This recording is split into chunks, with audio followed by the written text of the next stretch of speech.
show you my outfit real quick. Trying to be a ninja.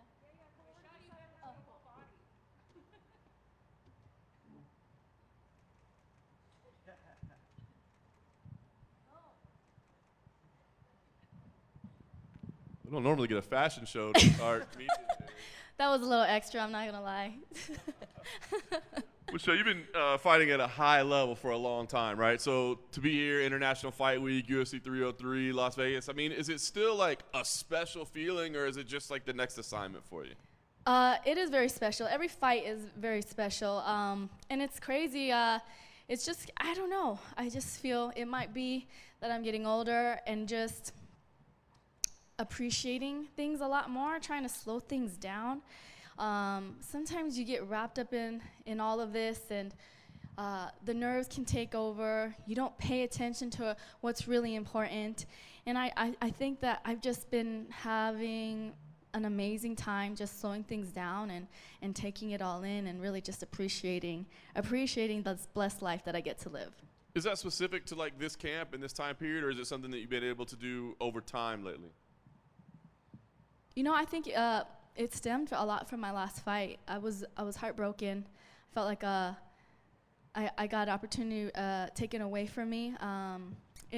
Any fighter that gets stopped and it's not their choice, it's going to be heartbreaking, right? But I remember crying, being mad, being upset, being in the ambulance, and then getting shipped to the ER and hanging out back there and kind of being a little sore loser. And then realizing I'm in the ER, I just got paid, I got a cut and a broken nose, and there are other people that are getting shuffled back and with gunshot wounds, having heart attacks, with their family on the other side of the door, fearful that they're never going to be able to see their family member again. And then I just realized like how blessed I was to be able to do what I do. And at that point, I had a huge smile on my face. You know, I'm just chopping it up with Bryce Mitchell, and he made me laugh because he goes, "You know why they stopped your fight, right?" I was like, "Why?" He's like, "'Cause you ain't ugly." He's like, "My ass is ugly. They let me keep going." And he just, you know, he put a smile on my face. And the truth is, 18 plus years, I know in my heart I'm a warrior. I know I'm a fighter. That's all that matters. I come out here, I train my butt off. I have the ability to train with my husband. I have the ability to, you know, do a lot of cool things with my daughter. We've been able to travel the world, see so many amazing things, and I wouldn't be able to do it if I wasn't doing what I'm doing right now. So just taking it all in, really. That's awesome. Well said. Well, you've obviously fought the best in the world. Jillian, where do you think she stacks up against them? How do you view her skill set? I think Jillian's up and coming. I think, you know, she hit her stride moving to a different gym. I think that she realized that 25 wasn't the right division for her. She moved down. I don't think she's necessarily even a big 15er. I've fought big 15ers that should probably have been fighting at 25. I fought the best of the best in the strawweight division, excluding Wei Li, you know.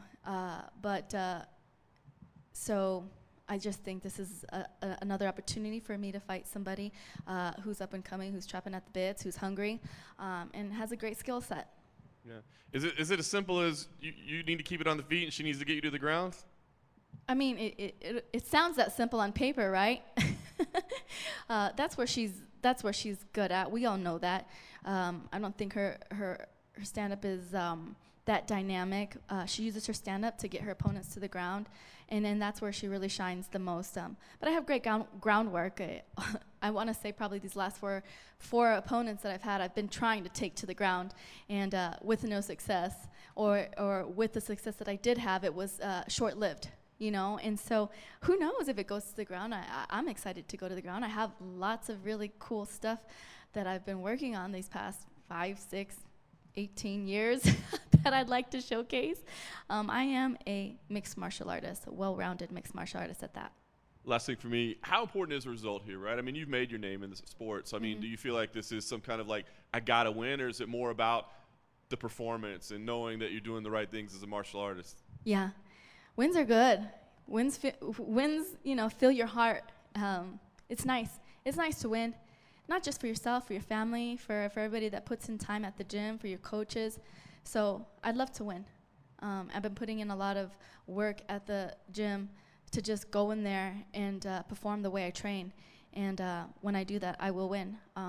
With that being said, though, my MMA record is a blimp, is a piece of dust compared to everything else that I've been able to accomplish in my martial arts career, let alone my life. Michelle, over here. We have a lot of veterans on this card, like Anthony Smith, Cub Swanson, yourself. And Cub was in here earlier, and he was saying like he felt like his generation doesn't get like maybe enough credit with this new wave of fans that maybe kind of came in with the Conor McGregor crowd. Yeah. And he was like telling them like, hey, do your research, like go watch the WC and this. I'm like, do you feel that too? Like maybe your generation, like even the beginning of the Invicta days, just doesn't get enough credit for where we are in the MMA world. That's just the name of the game with fans that aren't the diehard fans. So I guess that just kind of falls on the fans. Maybe they're just not diehard fans as they used to be. But the truth is like I think it's really cool to be considered a veteran and still be competing at this high level. I always tell people MMA is kind of like a dog-eat-dog world, and you either buckle up and evolve with the sport, or you get left behind in the dust. And so, again, I'm blessed to continue to be able to fight on these huge cards. I'm blessed that I still have a name that people want to come and see and watch. But, yeah, it's funny. I think just in general, when people look at stats to make their decision on who they think is going to win, you can't look at stats when it comes to MMA. Every time a fighter steps into the octagon, they're a different fighter. They're fighting on a different day, and they're fighting a different opponent. So even if two fighters step in the octagon 3 different times facing each other, it's going to be a different fight. It should be, because we're always growing and evolving. And looking at it on the other side, just as a competitor, like 20 years ago, there weren't nearly as many just MMA gyms. There was jiu-jitsu gyms and Muay Thai gyms, and you kind of had to bounce around. Mm-hmm. You're kind of synonymous as like you've stayed at one place Yeah. like, your whole career. We don't really see that now. You see a lot of fighters will go to Florida for a camp, and then they'll go to California for a camp. They'll fly overseas and everything. So I guess, do you miss that aspect of MMA where like you're at one gym, you see the same guys every day, and you kind of all grow together rather than bouncing around? I think it's really cool to be able to have that camaraderie and that deep bond. It is so cool, and it's something that you'll always be able to keep and cherish. My last fight, Rashad's like my big brother. When I first moved out to Albuquerque, and I had a hard time getting to the gym because I wasn't making that good of money, and I was scared, and I was nervous, and I was surrounded by amazing fighters like Rashad Evans and Donald Cerrone, George St. Pierre, the list goes on, right? He would come and check in on me and bring me cold medicine. He'd call me and ask me how I was doing. And so it was kind of just like a breath of fresh air when he was there at my last fight. He didn't have to say nothing. He was just there to give me a hug, and that's what I needed. But I guess with people jumping camps and this and that, to each its own. Some people feel like when they're having a rough spot in their career that they have to go somewhere else, and maybe that's the answer. But for me, anytime I have a rough spell, I always feel like I have to do introspective work and see what it is that I'm missing, what puzzle piece did I forget to bring, or what tool did I forget to sharpen in order to get better. To me, I take that responsibility, and that falls on my shoulders, not my coach, not my camp. Michelle, right here, kind of going right down here, kind of going off that a little bit. There's 3 Hall of Famers on this card, but they're Jackson Wink Hall of Famers, and yourself, Cub, and Andrei Arlovsky. I guess it sounds like you might be sharing the locker room together on fight night too. What does that mean to you to kind of reunite? I know they've left and it's been years, but to kind of rekindle some of that magic of those years. It's good energy. That's good energy. I don't know the words, but that's what camp has been all about. This camp is just, bringing that good energy, and martial arts is a language in itself, and sometimes words don't need to be spoken in order to understand each other. So having Arlovsky and Cub in my locker room is amazing. And I'm also curious, we're going to talk to Paige Van Zandt in a couple minutes after Yeah. you leave the stage. What do you make of your former opponent doing a slap fight on Friday? I've always told people, Paige, you know, in order to be a fighter, you have to have a couple screws loose, and it's just one of those things. Like, it's not natural to want to stand in front of another person and take each other's heads off. And Paige, you know, she just got big balls, so she's just loving life and she's doing her thing. You know, she's young, married, and just living life to its fullest. And you know, I commend her for it. How much money would you have to get paid to do Power Slam? I don't think my husband would let me do that. Michelle, right here. That or bare knuckle, I don't think is not an option. Michelle, right here, right down the middle. Okay, I Hi. see you. Michelle, I think one of the things that was really cool about your career is as the women's divisions were taking off, you really just figured out the branding with everything, and you got a lot of opportunities. The Fight Mom documentary, I remember from your time doing Invicta to UFC and everything else. And it feels like there's a lot more opportunities for women now to make money, whether it be through social media and the sites and everything. What do you think has changed about the fan base and maybe about the business that has allowed more women to have these opportunities and to make that money the way Paige and others are?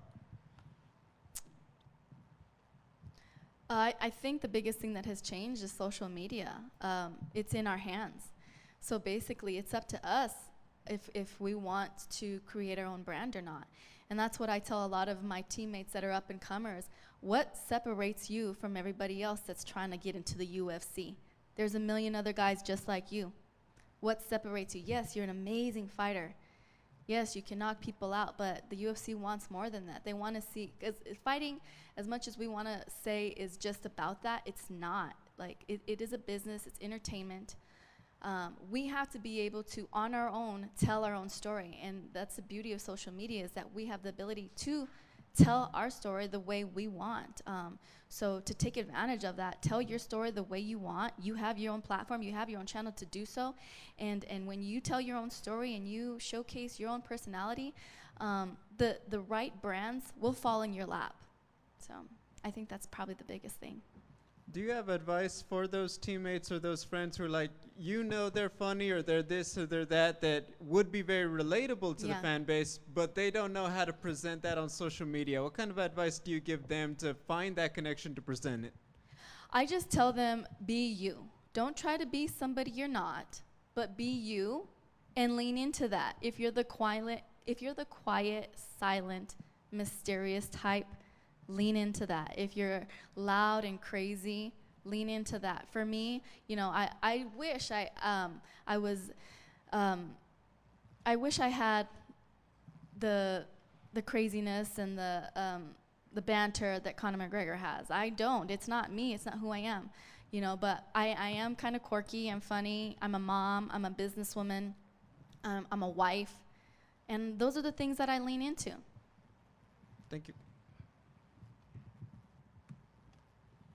Thanks, guys. Love you.